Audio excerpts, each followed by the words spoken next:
पूजा जी, राधे राधे महाराज जी। आपके चरणों में कोटि कोटि प्रणाम। महाराज जी, विवाहित जीवन में स्वतंत्रता कितना आवश्यक है? आजकल सब स्वतंत्र। हम तो केवल इतनी बात जानते हैं कि शास्त्र, गुरु, कानून, समाज, इसके परतंत्र रहने से आप सदैव सुखी रहेंगे, और इनसे स्वतंत्र होंगे तो आप नष्ट हो जाएंगे। शास्त्र आज्ञा न मानना, कानून न मानना, समाज की धर्म व्यवस्था न मानना, संतों की बात न मानना, ये स्वतंत्रता नरक ले जाएगी। आज जो स्वतंत्रता बढ़ती जा रही, उसका आप परिणाम देख रहे हैं कि जो बच्चियां, बॉयफ्रेंड गर्लफ्रेंड ब्रेकअप, फिर ऐसा वही ब्याह हो जाने पर एक पति में नहीं रुक पा रहे हैं, एक पत्नी में नहीं रुक पा रहे हैं। वो अपनी गंदी आदतों के कारण गृहस्थी का जो संबंध बड़ा कड़ुआ होता चला जाए। फिर या तो गुस्सैल स्वभाव हो तो मारपीट करे, नहीं तो बाद में फिर वो संबंध विच्छेद कर ले, क्या आप जीवन रह गया। बच्चे हो जाने पर भी वो अपने बच्चों का और पति का त्याग करके दूसरे पुरुष से या दूसरे स्त्री से कितनी घटनाएं हो रही। इसका कारण है स्वतंत्रता। ये जो आपने शास्त्र शासन, गुरुजनों का शासन नहीं माना, उसी से आपकी वृत्ति स्वतंत्र हो गई। अब कैसे वो एक जगह टिक सकती है? जो 10 दिन बॉयफ्रेंड ये और 20 दिन ब्रेकअप करके दूसरा, फिर तीसरा, वो जब ब्याह करेंगे तो एक पति में रुकेंगे, वो एक पत्नी में रुकेगा, उसकी वही उच्छृंखल वृत्ति होगी। और जब ऐसा गृहस्थ होगा तो कितना बर्बाद गृहस्थी होगी। तो इसलिए स्वतंत्रता तो जब तक माया मुक्त ना हो जाए तब तक स्वतंत्रता नहीं। शास्त्र के अधीन, गुरु के अधीन, समाज कानून की व्यवस्था के अधीन तो हम पवित्र रह सकते हैं।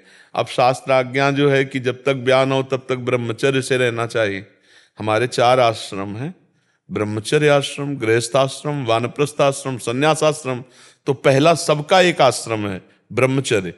जब तक पाणी ग्रहण संस्कार ना हो जाए तब तक बच्चा बच्ची को ब्रह्मचर्य रहना चाहिए हमारे धर्म के अनुसार।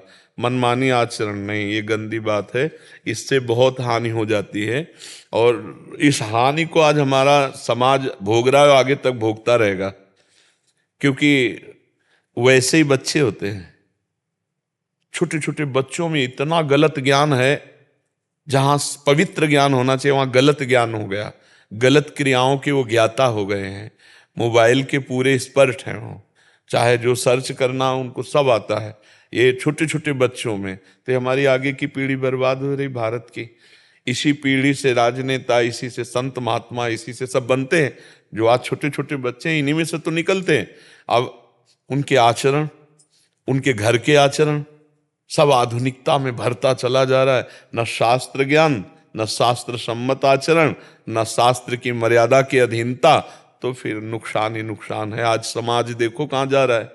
ये सब अनुशासनहीनता का परिणाम है। शास्त्र के विरुद्ध आचरण करोगे तो छुपाना पड़ेगा। अगर आप धर्म से पाणी ग्रहण करके संतान प्राप्त करते तो कितना मंगल, तब तो थाली बजाते कि संतान हुई, आनंद मनाते। तो हमें लगता है चाहे स्त्री हो चाहे पुरुष हो, दोनों को शास्त्र मर्यादा में रहना चाहिए। अगर शास्त्र मर्यादा में नहीं रहेंगे तो फिर बहुत हानि हो जाएगी।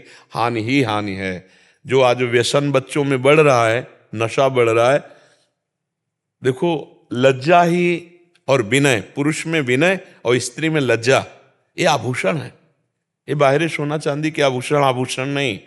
तो छोटे छोटे बच्चे, नई अवस्था के बच्चे लज्जा और विनयहीन होते जा रहे हैं।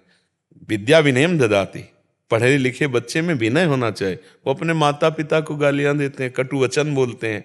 तो अनुशासनहीनता कहीं भी हो, जो राज्य अनुशासनहीन होगा वो नष्ट हो जाएगा, जो घर अनुशासनहीन होगा वो नष्ट हो जाएगा, और जो शरीरधारी चाहे स्त्री पुरुष हो अनुशासनहीन वो नष्ट हो जाएगा। इसलिए अनुशासन तो अत्यंत आवश्यक है। शास्त्र का, वेदों का अनुशासन, धर्म का अनुशासन, समाज का अनुशासन, कानून का अनुशासन, ये अनुशासन हमें पवित्र रखता है।